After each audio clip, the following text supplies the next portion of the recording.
21 फरवरी को हमारे ऊपर इतना अत्याचार हुआ। हमारा एक साथी शुभकर्ण शहीद हुआ, उसको हरियाणा सरकार ने गोली से कत्ल किया। 5 किसानों की आंखें गई, 433 किसान घायल हुए।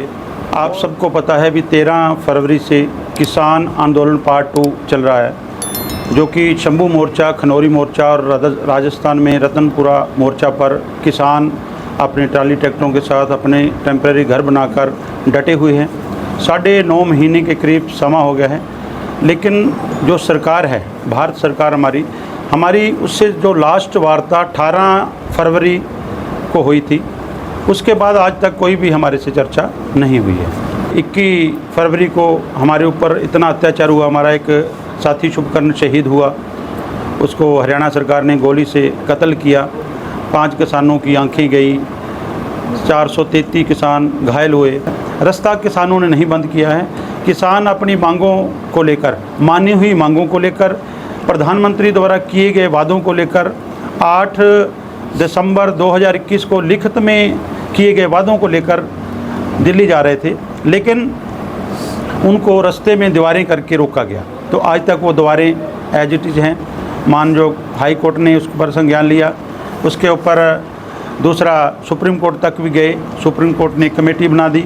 उसके भी हम थोड़े दिन पहले सुप्रीम कोर्ट की कमेटी के सामने भी हमारा जो प्रतिनिधिमंडल गया था। तो साथियों, एक किसानों को जो नैरेटिव बनाया जा रहा है किसानों के खिलाफ, ऐसी बात नहीं है। किसान बहुत मुश्किल है घर से बाहर रहकर सड़कों के ऊपर रहना, तो हम रहे थे।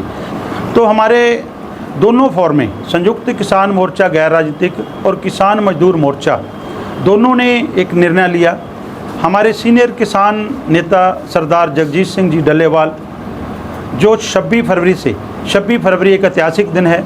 इसी दिन 2020 को हमारा आंदोलन शुरू हुआ था, जो तीनों काले कानून रद्द करवाने तक चला था। तो उसी 26 तारीख को सरदार जगजीत सिंह डल्लेवाल अमरण अनशन पर, मरण व्रत पर बैठ रहे हैं। तो यहाँ तक भी नहीं, ये फैसला लिया गया है, अगर सरदार जगजीत सिंह डल्लेवाल सरकार बात नहीं मानती है, मानी हुई मांगों को लागू नहीं करती है, तो उनके प्राण चले जाते हैं। तो उनका जो पार्थिव शरीर है खनौरी मोर्चे पर रहेगा, क्योंकि खनौरी मोर्चे पर ही अमरण अनशन शुरू हो रहा है। तो अगला जो कड़ी है, उससे अगला जो नेता हमारा सुखजीत सिंह हरदो चंडे है पंजाब से, वो बैठेगा। उसके प्राणों तक अगला नेता बैठेगा। ये कर्म बर कर्म हमारा सिलसिला चलता रहेगा। ये देखना सरकार ने है कितने किसानों की बलि लेनी है। पहले बहुत खो चुके हैं हम, 750 से ऊपर पहले आंदोलन में दे चुके हैं। 35 के करीब अब तक हमारे बॉर्डरों पर शहीद हो चुके हैं। आपके लिए 70 साल से ऊपर की उम्र में कैंसर की बीमारी से जूझ रहे हमारे नेता सरदार जगजीत सिंह डल्लेवाल अमरण अनशन का ऐलान कर चुके हैं।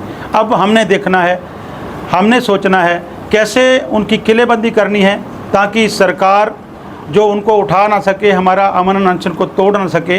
तो उसके लिए आज हमारी भारतीय किसान एकता बीके की मीटिंग हुई। उसमें सभी ने अपनी जिम्मेदारी लेते हुए ड्यूटियां ली हैं। 26 तारीख को 25 से ही हमारे काफ़िले जाने शुरू हो जाएंगे, लेकिन 26 तारीख को सुबह 9 बजे जो रोड़ी क्षेत्र का जोहरडोई गांव है, वहाँ ऐतिहासिक गुरुद्वारा है। उस गुरुद्वारा साहब में 9 बजे इकट्ठे होंगे। 9 बजे काफ़िले के साथ हम खनौरी मोर्चे पर चलेंगे।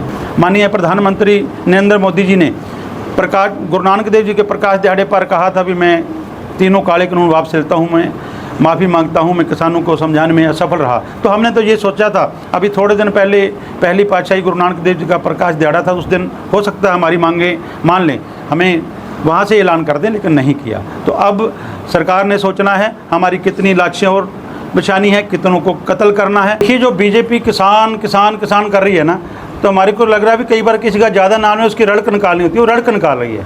जब हर बार किसान को दे रहे हैं, किसान का कर रहे हैं, कहते हैं एमएसपी थी, एमएसपी है, एमएसपी रहेगी। कहाँ है एमएसपी? 10-10 किलो काट लेकर धान लिया है, मंडियों के हालात माड़े हैं, किसान बर्बाद हो रहा है। तो इसलिए ये जो कहनी और कथनी में बहुत फ़र्क है। बीजेपी दिखाती कुछ और है, करती कुछ और है। अगर हरियाणा सरकार कहती हमने एमएसपी दे दी, अगर एक स्टेट एमएसपी दे सकता है, तो केंद्र को क्या तकलीफ है? क्यों नहीं देते? क्योंकि किसान को बर्बाद करना है।